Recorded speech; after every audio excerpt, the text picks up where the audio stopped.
Lepo pozdravljene, spoštovane gledalke in gledalci lokalne Slovenije Bistriške televizije v prvi polovici marca. V teh dneh nas spremlja pisana paleta praznikov, med njimi Mednarodni dan žensk, Gregorjevo, občinski praznik in 40 mučenikov, ki jih praznuje moški svet. Je pa ta teden tudi v znamenju obiska vladne delegacije v Slovenski Bistrici, ob tem pa se je zvrstilo še nekaj pomembnih dogodkov, zato ste prijazno vabljeni k ogledu informativne oddaje, več podrobnosti pa v nadaljevanju. Na okrogli mizi v Slovenski Bistrici je tekla beseda o prihodnosti kmetijstva in govedoreje v gorsko-višinskem območju Pohorja. Pretekli konec tedna so se na 144. občnem zboru sestali člani Slovenije Bistriškega prostovoljnega gasilskega društva.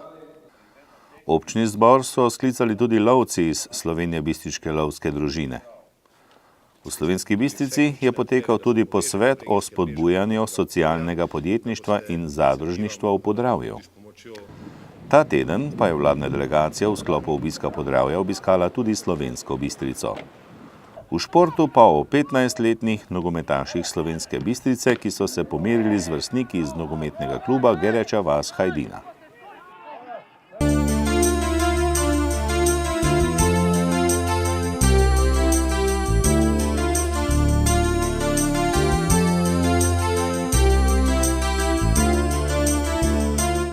V rubriki Lokalne novice bo tekla beseda o pomembnih obiskih v Slovenski Bistrici, ki bodo morda v prihodnje dobra popotnica za nadaljnji razvoj občine. V petek, 4. marca, je v Slomškovem domu v Slovenski Bistrici potekala okrogla miza z naslovom Prihodnost kmetijstva v gorsko-višinskem območju in govedoreji. Na okrogli mizi, ki sta jo organizirala Kmetijsko-gozdarska zbornica Slovenije, območna enota Ptuj, izpostava Slovenska Bistrica in Kmetijsko-gozdarska zbornica Slovenije, zavod Ptuj, so pristojne z Ministrstva za kmetijstvo Republike Slovenije opozorili na dejstva na podlagi spremembe programa subvencijskih plačil ter ukrepov kmetijsko-okoljsko-podnebnih plačil. Z novimi ukrepi v obdobju 2014-2020 so se namreč zelo zmanjšale podpore na gorsko-višinskem območju. Pri kmetijsko-okoljskih ukrepih so tudi višja plačila po novem za tiste, ki so habitatni ukrepi. Vi imate tukaj polovico površin v naturi, kar je seveda velika omejitev za kmetovanje, ampak za tiste, ki pa so pripravljeni, da ne kmetujejo po teh najbolj intenzivnih tehnologijah, ki znajo, ampak imajo voljo združiti ali pa se vključiti v te ukrepe, bo pa dobrodošlo, ker so ta plačila višja. Povečali smo tudi te premije za ekološko travinje. Prej se je priznalo 70% stroškov, po novem jih bo 80%, tako da ta plačila bojo višja. In pri teh ukrepih, ki so na površino ali pa na žival, želim izpostaviti še ta nov ukrep za dobrobit živali, mislim, da je bil tudi že omenjen. V letošnjem letu bo možno uveljavljati za tiste, ki pasejo, tako kot je bilo povedano, premija bo, če zaokrožim, 34 evrov na govedo. V naslednjem letu bo ta podpora tudi za drobnico, tam pa je okrog 29 evrov na GVŽ. Pri drobnici. To vprašanje paše v najhujši vročini, ker paša se res predvideva ne gre za izpust, še enkrat povem, gre za pašo, celodnevno pašo, to z nočno pašo, mislim, kaj narediti v tisti, pač treba je poiskati tudi rešitev za nočno, pa zato, da bo možno seveda pasti tudi v najhujši vročini, kjer ni možno seveda zavetje. Povedala bi še, ne vem, koliko je za vaš teren to pomembno, ampak povečale so se podpore za avtohtone pasme živali, in sicer iz 60% stroškov se zdaj priznava 100%, ravno zaradi tega, da bi tiste najbolj ogrožene pasme se ne bi naprej zmanjševalo število teh živali. To je, kar se tiče teh ukrepov. Potem v programu razvoja podeželja smo uvedli še dodatne, bi rekla, spodbude za območja, ki so manj razvita. Vse občine, ki imajo koeficient razvitosti manj kot 1, se pravi, da so v povprečju po več dejavnikih slabše razvite, kot je povprečna slovenska občina, kmetije iz takih občin dobijo dodatne točke pri točkovanju za investicije. Na drugi strani smo zdaj na novo uvedli še posebno skupino problemskih območij, kamor pa spadajo tiste občine, ki imajo nadpovprečni nagib. Tako da so Gerki v povprečju za 20% bolj strmi, kot velja za Slovenijo, in kjer imajo hkrati še problem s tem, da se zmanjšuje število prebivalcev. Takih občin je v Sloveniji 46. Od teh občin, jaz gledam, kdo je podpisan na naše vabilo, ker spada do občine Makole, vem, da spada, ne vem, Ribnica na Pohorju, Lovrenc na Pohorju, Zreče, ampak jaz ne vem, ali ste iz teh občin tukaj ali ne. Tako da to si boste sami pogledali oziroma vaši svetovalci. Se pravi, mi smo želeli, da bi na teh območjih, ker za ta območja je tudi značilno, da so povprečju kmetije manjše, da so recimo v preteklem obdobju, da je bilo na teh področjih manj investicij podprtih, so kmetje težje prišli v izbor za podporo pri investicijah, ali se pa težje odločili sploh za investicijo. Zaradi tega smo ta območja potem še posebej izpostavili in želimo kmetom olajšati dostop do podpor za investicije.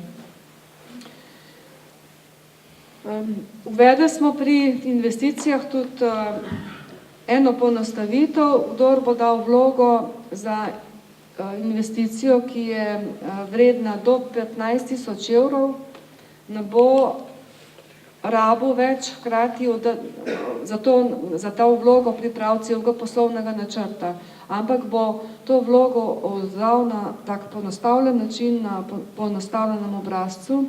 S tem se bojo zmanjšali pač stroški za take investicije. Dvignil se bo tudi prag, ki je zdaj pri 50.000 evrih, ko govorimo o zahtevnih investicijah, tega bomo zdaj dvignili nad 200.000 evrov v zahtevne investicije, kjer se zahteva poslovni načrt na podlagi knjigovodskih podatkov. Potem, ker je bilo posebej izpostavljeno to, da v novem programu ni mogoče več podpreti teh strmih travnikov, vsem zato, ker so strmi.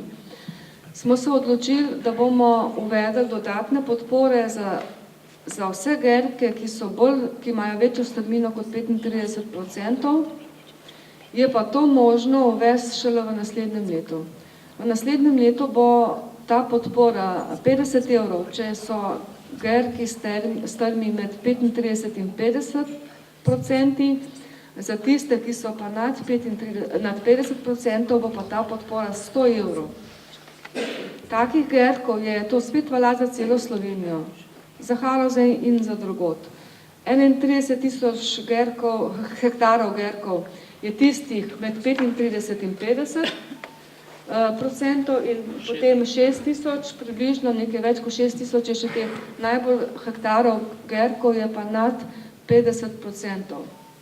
Ta dodatek bo izplačan ne pri OMD plačilih, ampak v prvem stebru, se pravi pri neposrednih plačilih.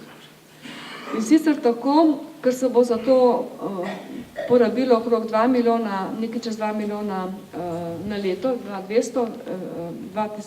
milijona 200 tisoč na leto, se bo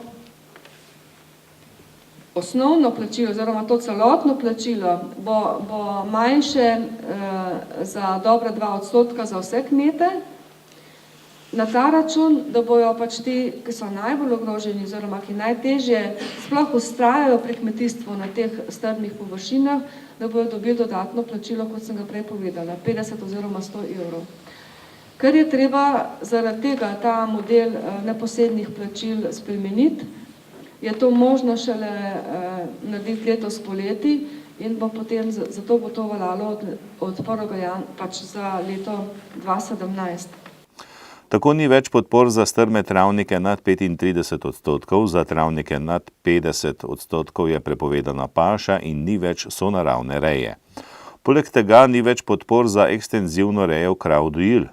Kmetje, ki so bili v teh programih, so namreč izgubili tudi do 70% podpor, čeprav je odvisno, kakšni so pogoji pridelave na kmetijah. No, zdaj, kje je pa problem, zakaj se kmetije ne vključujejo v KOPOP, je v bistvu problem obvezna zahteva, ta nepoščeni pas ali opustitev silaže. Zdaj, opustitev silaže se pač tukaj ne odločajo, predvsem zaradi tega, ker je težko seno pridelovati, ker je veliko padavin, preko 1000 mm in zato bi bil ta ukrep prvi obvezna zahteva nepoščeni pas. To nepoščeni pas pa seveda se poharci ne odločajo, predvsem zaradi tega, ker je tu se dejansko bojijo zaraščanja in pa invazije oziroma še poveča širjenje divjadi. Namreč eden izmed velikih problemov na tem območju je prav širjenje divjadi in s tem v bistvu s tem nepoščenim pasom samo privabljaš divjadi in danes tudi imaš ogromno nekih ptic, ropalic, ker jih prej nisi videl in morda bi mogli tisti, ki se ukvarjajo s tem področjem, tudi razmisliti, če je to pravi ukrep, da recimo te ptice celo ne uničujejo tega zlatega kosta ali kaj, da potem, ker so zelo agresivne. In to je ta osnovni pogoj in pa pogoj, ker je tu predvsem Natura 2000, je to 20% zemljišč, ki mora biti obvezno vključenih v Natura. In zdaj prej je bilo celi Gerk, oziroma celi Gerk, zdaj je pa del Gerka, vendar pa pogoji so pa ostali enaki, še zlasti recimo, če to se želi vključiti v ta ukrep nizkih izpustih toplogrednih plinov, mora izpolnjevati prva dva pogoja. In s tem, itak vemo, da je v Pohorju tako težavno z tistimi sanmi in cevmi, ker je to seveda dodatno teža še za stroj, ampak če bi se kdo odločil, ker lege, potem se ne odloča predvsem zaradi prvih pogojev. Tako da, ampak mogli bi tudi tu razmisliti, kako bomo mi dosegli, tako kot sem slišal pred kratkim, neki sporazum, koliko pač moramo količino amonijaka potem znižati. Posledica tega je in v bodoče tudi bo odpuščanje pridelave na kmetijah, s tem pa tudi zaraščanje območij. V soboto, 5. marca, so v gasilskem domu v Slovenski Bistrici zborovali slovenjebistriški prostovoljni gasilci in to že na 144. občnem zboru.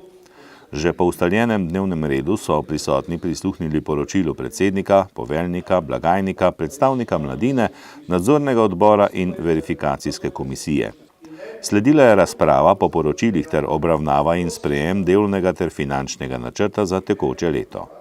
V nadaljevanju so določili višino članarine, podelili priznanja in napredovanja, potrdili vršilca dolžnosti predsednika društva in zastopnika, potrdili nove člane ter podpisali svečano listino z gasilci iz hrvaške Cirkvene. V nedeljo, 6. marca, so se na povabilo predsednika lovske družine Slovenska Bistrica Alojza Gostenčnika v lovskem domu na Zgornji Bistrici sestali člani lovske družine. Vabljeni pa so bili tudi predstavniki Lovske zveze Maribor in Slovenije, lovci z Cigonce, Črešnjevca, Polskave, iz Oplotnice, Šmartna na Pohorju, predstavniki krajevne skupnosti Slovenjebistriške policijske postaje in sredstev obveščanja.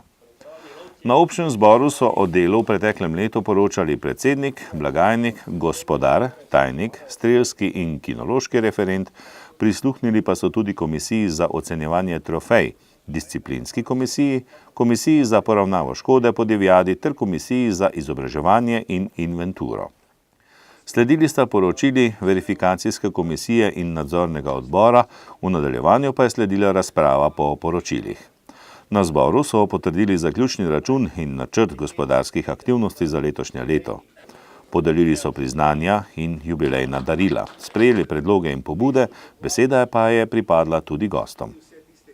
V okviru obiska vlade v Podravju je že v torek 8. marca v Bistriškem gradu potekal strokovni posvet o spodbujanju razvoja socialnega podjetništva in zadružništva v Podravju. Vladni strateški projekt spodbujanja socialnega podjetništva, zadružništva in ekonomske demokracije je predstavil Tadej Slapnik, državni sekretar v kabinetu predsednika vlade. Katere so konkretne aktivnosti, poleg te normativne same strategije kot takšne, so, da smo v sklopu strateškega projekta se odločili, da bomo socialno ekonomijo integrirali v vsa ključna dokumenta za pospeševanje podjetništva v naši državi.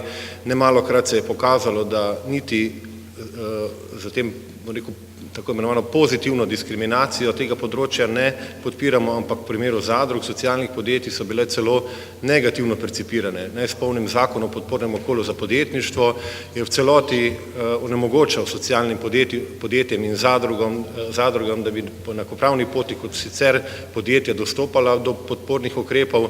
Za novelo tega zakona pred letom in pol se je to odpravilo, tako da se je to že uredilo, medtem ko pa v nadaljevanju načrtujemo socialno ekonomijo normalno umestiti vse programske dokumente obstoječe kohezijske politike v Republiki Sloveniji. V enem delu je res, da je aktualna vlada operativni program že podedovala od prejšnje, tako da se trudimo ob tem, da je prioriteta te vlade v primerjavu s prejšnjo na tem področju bistveno višja, tako kot je tudi župan omenil, obstoječa sredstva, okoli 40 milijonov evrov jih je v tej perspektivi za socialno podjetništvo opredeljenih, kar se da kvalitetno porabiti in tudi pripravljamo razmisleke, kako biti, če bo to možnost, ob izkazanih potrebah, tam okoli 2018-2019, tudi še dodatno ukrepili to področje. Pripravili smo predlog spremembe Zakona o socialnem podjetništvu, ki zaključuje fazo javne obravnave in ga načrtujemo v mesecu aprilu posredovati v sprejem državnemu zboru.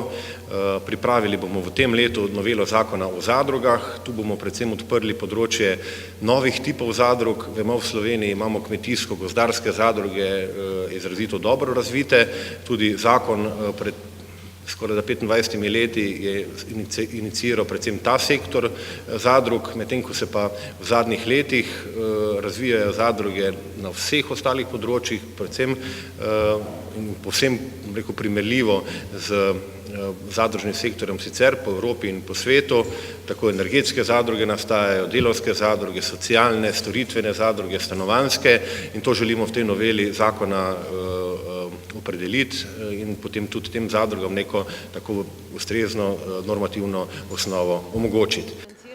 Podporne ukrepe za spodbujanje socialnega podjetništva in zadružništva je podrobneje predstavila magistra Nina Dokuzov z Ministrstva za gospodarski razvoj in tehnologijo.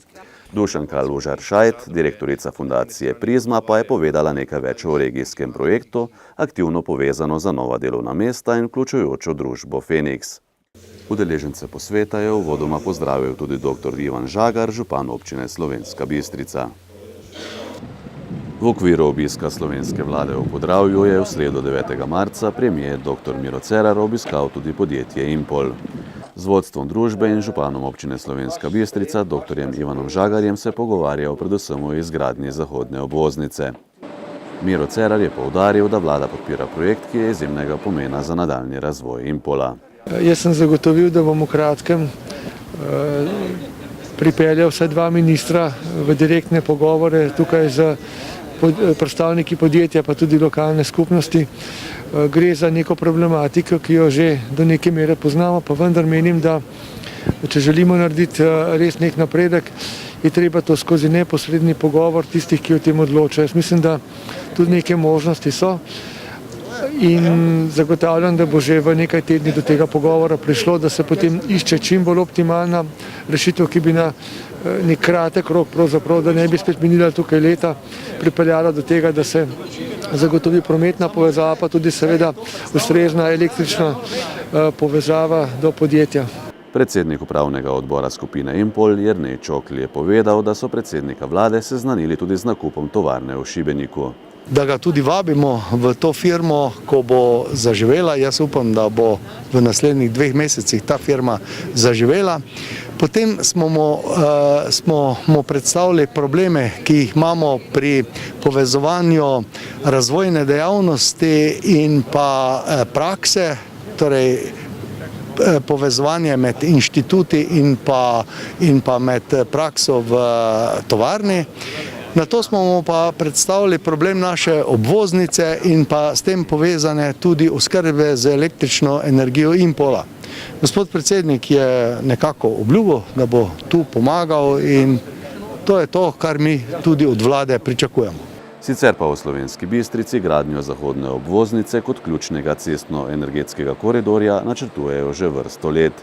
In kako je obisk Mira Cerarja ocenil slovenjebistriški župan? Zdaj jaz mislim, da je predsednik vlade tudi na terenu videl, kaj je dejanska zadrega pri nenazadnje tudi prostorski širitvi Impola, po tej potrebi po tem prometno-energetskem koridorju. Kot sem razumel, je tudi razumel to zadrego in bilo je dano zagotovilo, da se čim prej seveda sestanemo torej z obema pristojnima ministroma za gospodarstvo in za infrastrukturo, predstavniki Impola in pa tudi mi, lokalne skupnosti, in da operativno dogovorimo, kako čim prej ta projekt pospešiti. Zdaj, mi imamo sprejet OPPN, tako da je sam projekt umeščen v prostor. To je ena od običajno težjih nalog, ki jo je potrebno postoriti. Zdaj je stvar bolj izvedbene narave. Zaenkrat je tudi voznica planirana v državnem proračunu, res pa da je zelo zamaknjena časovno, vendar res mislim, da je glede na obseg vložka mogoče to prej izpeljati, seveda, če bo naklonjenost vlade v skladu z tem, kar je predsednik vlade tudi povedal.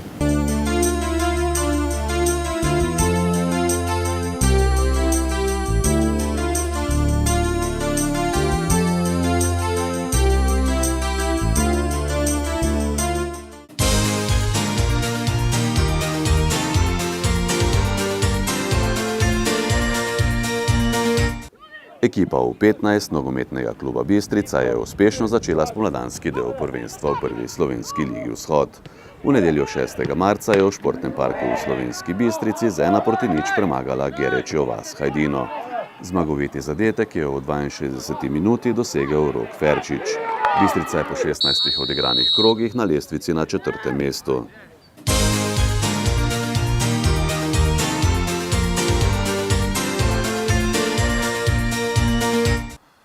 Spoštovani, informativna oddaja se je iztekla in če držijo besede vremenoslovcev, bomo konec tedna le dočakali pravo pomladno vreme, s tem pa tudi boljše počutje, ki ga bomo zagotovo našli tudi v naravi, v petju ptic in pomladnem zelenju, ki že marsikje poganja prve nastavke živopisanega cvetja.